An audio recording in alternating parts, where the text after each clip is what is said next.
bonjour. Alors, toujours aussi beau temps, incroyable, et Bouddha est toujours là avec moi. Aujourd'hui, j'aimerais partager avec vous comment pourrait se passer un cours au collège ou au lycée au Vietnam. Et justement, c'est aussi très représentatif plus tard en fait de la manière de fonctionner d'un Vietnamien. Vous allez peut-être comprendre ou le deviner. Alors, déjà, au Vietnam, en fait, on a un proverbe qui c'est Tiên học lễ, hậu học văn. Ça veut dire d'abord on apprend la politesse et après on apprend la littérature. C'est-à-dire que le respect des professeurs, c'est primordial. Le respect des personnes qui t'apprennent, le respect en fait de tes aînés, de la hiérarchie, c'est primordial avant d'apprendre, avant toute connaissance. Ce qui fait qu'en fait au Vietnam, les professeurs, ils ont un grand respect. Enfin, nous avons un grand respect envers les professeurs. C'est un statut très très noble. Et donc dans notre gestuelle, on reflète également ce respect. Au Vietnam, en fait, quand un prof rentre ou quand on croise un prof, on va être, bien sûr, par exemple, on se met tous debout. Là, je me mets debout, je ne sais pas si vous voyez, voilà. Et on met les mains, les bras croisés comme ça et on dit bonjour. Donc ça, c'est quand on croise la personne sur le chemin. Et on dit Con chào cô ạ, con chào thầy ạ. Alors, je précise, je suis de Hanoi, donc c'est dans le nord du Vietnam. Donc mon accent est du nord, ok? Donc quand un prof va rentrer dans une classe, il y a le délégué de la classe qui se lève et qui dit Chào thầy, ciao ou Chào cô, ciao. Ça veut dire bonjour au prof, bonjour. Et là, tout le reste de la classe, tout le monde se met bien sûr debout et disent bonjour professeur, con chào cô ạ, con chào thầy ạ. Voilà, le début du cours. Après, un cours, combien de temps ça dure? Alors au collège ou au lycée, en fait, on va diviser en fait les cours par tranche de 45 minutes. Donc ça va donner une unité qu'on appelle tiết. Donc on peut dire một tiết, hai tiết. Một tiết, c'est en gros une unité de cours qui dure 45 minutes. Hai tiết, c'est 1h30 du coup. Alors ça, c'est dans mes souvenirs. Peut-être que je me trompe, mais en tout cas, c'est un peu comme ça. On peut également, en fait, d'entrée de la classe, le prof dit Kiểm tra, đâu bài. C'est-à-dire, Kiểm tra, c'est le contrôle. Et en fait, contrôle début du cours, hop, allez là, tout le monde qui se met en fait dans le contrôle. Et le contrôle, ces contrôles surprises durent 15 minutes seulement. Et sinon, les contrôles prévus, ça peut durer 45 minutes. Maximum, je pense, c'est 1h30. Et c'est là la différence avec la France, où quand je suis arrivée en France, mais c'est trop long les contrôles. 2 heures, 3 heures, 4 heures. Bon, bah c'est comme ça. Et oui, et sinon, quand c'est un cours normal, il n'y a pas de contrôle surprise, eh bien, c'est le contrôle individuel. Là, le prof, il a la liste de tous les élèves. Il va demander à la classe qui veut aller au tableau pour réciter un cours ou répondre aux questions surprises de contrôle. Bien sûr, en général, personne ne lève la main. On n'aime pas se faire contrôler. Et en fait, on a très peur de donner une réponse et que ce soit la mauvaise réponse. Donc en fait, généralement, quand on nous pose une question, en fait, on a l'habitude de ne pas répondre. Et la personne qui pose la question sait qu'en face, elle n'aura pas de réponse en général, mais elle la pose quand même. Ça, il faut savoir.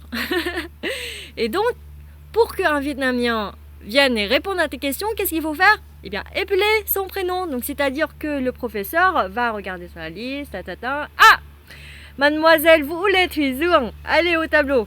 Ah. Et là, donc la personne est choisie, hop, et elle va répondre à la question du professeur. Donc, c'est-à-dire astuce, c'est que quand vous posez une question, il n'y a personne qui répond, c'est normal. Pour avoir une réponse, vous désignez la personne, vous posez la question, alors qu'est-ce que... de répondre à ma question. Donc la personne est plus ou moins obligée de te répondre, même si parfois il ne va pas trop oser, il ne va rien dire. Bon, dans le cadre de l'école, là, de toute façon, l'élève n'a pas le choix. Sinon, c'est 0. Sinon, la personne peut dire, non, j'ai pas appris, et puis tu as un 0, et au suivant.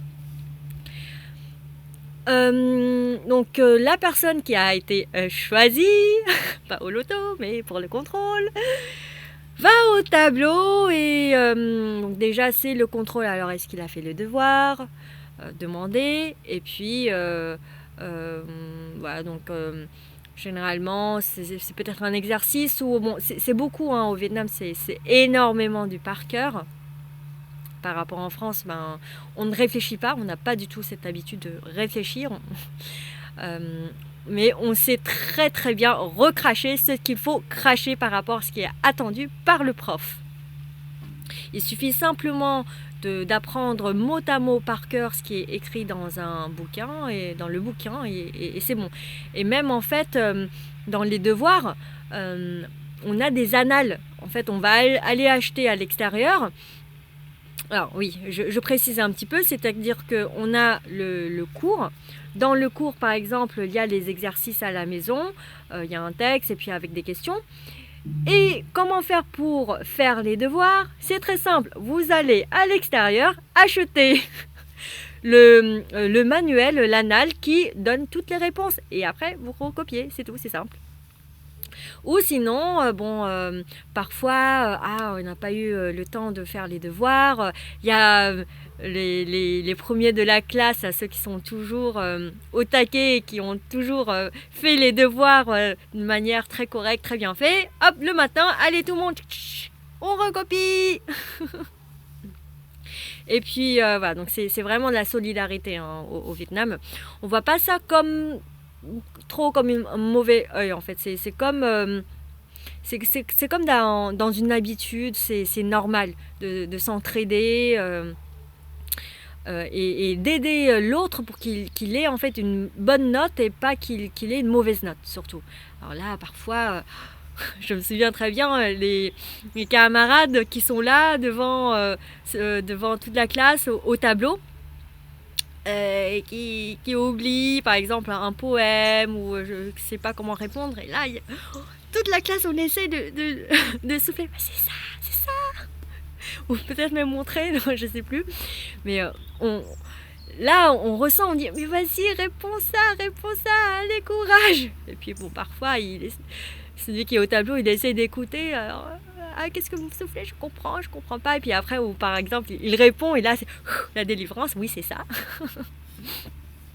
Parfois même j'ai cette impression que c'est plus un rituel aussi de demander de venir devant le tableau, poser des questions, et c'est à la fois pris au sérieux et pas trop au sérieux. De toute façon, pour le prof, c'est ce qu'il a besoin de faire, donc c'est vraiment pris au sérieux. Mais en tout cas, pour nous les élèves, en fait, ce qui est important, c'est la note. Peu importe qu'on le comprend ou pas. Donc, on s'entraide comme on peut. Effectivement aussi, lorsque le cours se déroule, le prof qui explique, après il pose la question, j'ai envie de dire par politesse, est-ce que vous avez des questions? Parce que c'est très rare d'avoir une question. De temps en temps, mais bon. Et si vous avez des questions, qu'est-ce qu'on fait? Si on a des questions, en fait, alors, vous ne voyez pas très bien, donc je vais reculer ça, voilà. Donc c'est la main ici sur la table, vous posez en fait comme ça, et une autre main par-dessus, voilà, comme ça. Hop, je vais voir. Et là, on attend, on dit rien. Surtout, il ne faut rien dire. Surtout, ne jamais couper la parole du prof. Et le prof peut poser une question ou en train de parler. Si tu as une question, jamais tu as besoin d'intervenir, tu fais ça. Et même si tu as envie d'aller faire pipi, et c'est trop fort, tu vas pas te lever comme ça à dire « Monsieur, je vais aller faire pipi ». Non, tu restes comme ça jusqu'au moment où le prof te donne l'autorisation de parler, te donne la parole. Et là, tu te lèves, hein, surtout tu te lèves et tu vas énoncer ta question ou ta problématique. Alors, c'est ça la différence avec la France où j'ai vu en France « monsieur !» Et là, j'étais choquée. Et en plus, en France, quand on parle au prof, on ne se lève pas, on est assis. Donc, bon, j'ai pris l'habitude assez rapidement, mais certains de mes amis, c'était un peu plus compliqué. Et je pense aussi même qu'en France, dans l'ancienne époque, ça devrait plutôt ressembler à ça comme au Vietnam. Vous me direz aussi dans les commentaires. Et puis à la fin, le prof, on a une sorte de gros carnet qui va en fait mettre les commentaires sur le cours, donner un note sur le cours. Et ces notes-là, ces commentaires-là vont être pris en compte par le professeur principal. Donc, thầy chủ nhiệm hoặc là cô chủ nhiệm. Chủ nhiệm, c'est être responsable. Donc, le prof ou la prof responsable de la classe en question. Et après, voilà, ça va pouvoir faire une synthèse, un état des lieux. Au collège, il me semble qu'il y a un prof, oui, effectivement, par matière. Au lycée également. En primaire, non, c'est un seul prof principal. Et voilà, je pense que j'ai fini pour ce que j'ai envie de dire. Alors, oui, voilà, parce que je parle en fait dans cette vidéo uniquement que sur un cours à l'école.